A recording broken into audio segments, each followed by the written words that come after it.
Merhabalar değerli izleyenlerim, hepiniz kanalıma hoş geldiniz. Uzun bir aradan sonra yine sesli videolarımla sizlerle birlikteyim. Biraz rahatsız olduğumdan dolayı video seslendirmelerimi yapamamıştım. Bugün sizlere fırında ızgara tadında tavuk kanat tarifi vereceğim. Kanatlarımı ben kök kısmından tercih ettim. Siz de dilerseniz kök kısmından, dilerseniz de öteki kısmından kullanabilirsiniz.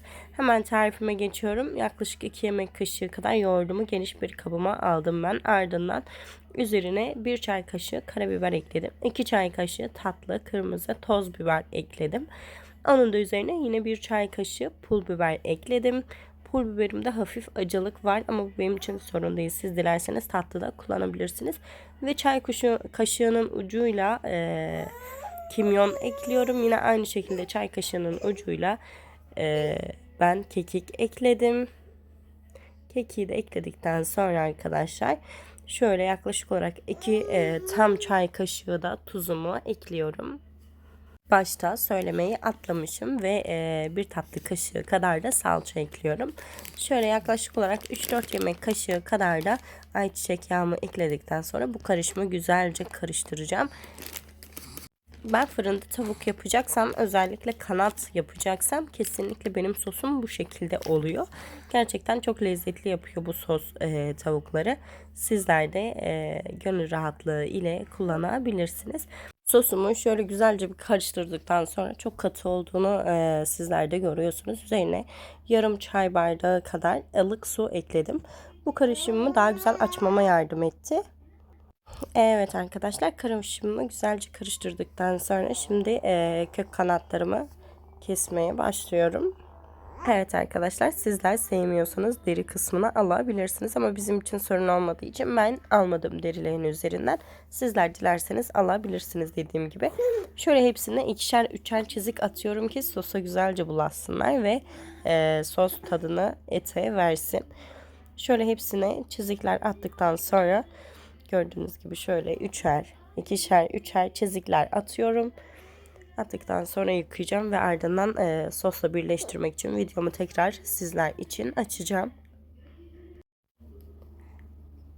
Kanatlarımı kesme işlemini bitirdim. Ardından bir süzgece alarak bunları güzelce yıkadım. Yıkadıktan sonra sosumla dinlendirmiş olduğum sosumla güzelce birleştirdim. Bunu elimle şöyle güzelce bir harmanlıyorum. Sosumun etin tamamına geçmesini sağlıyorum. Etin tamamına geçmesini sağladıktan sonra yaklaşık olarak ben 20 dakika kadar dinlendirdim. O esnada pilavımı yapmıştım. Sizler de dilerseniz benim gibi yapabilirsiniz. Şöyle güzelce söylediğim gibi elimle harmanladıktan sonra güzelce şöyle sosa buladıktan sonra ardından üzerini kapatıp biraz dinlenmeye alıyorum. Siz benim kadar uzun süreli dinlendirmek zorunda değilsiniz. Benim zamanım vardı diye dinlendirdim. Zamanınız yoksa da 10 dakika sonrasında fırına gönderebilirsiniz tavuklarınızı. Bu tarif için borcam değil de fırın tepsisi kullanmanızı öneririm. Daha güzel oluyor çünkü. Biraz da çıtırlık katıyor. Borcamda yaparsanız etleriniz sulanabilir. Gördüğünüz gibi tepsime tüm kanatlarımı güzelce dizdim. Dizdikten sonra sizler dilerseniz yanına patates de koyabilirsiniz. Ama ben sadece biber kullanmayı tercih ettim.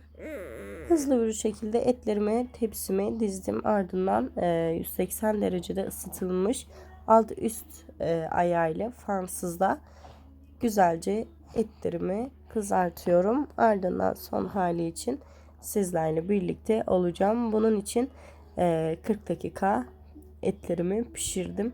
Sizler de kontrollü bir şekilde 40 dakikada pişirebilirsiniz.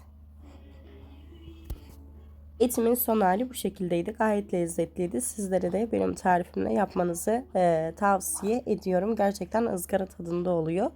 Başka videolarımda yine sizleri bekliyor olacağım. Görüşmek üzere. Hoşça kalın.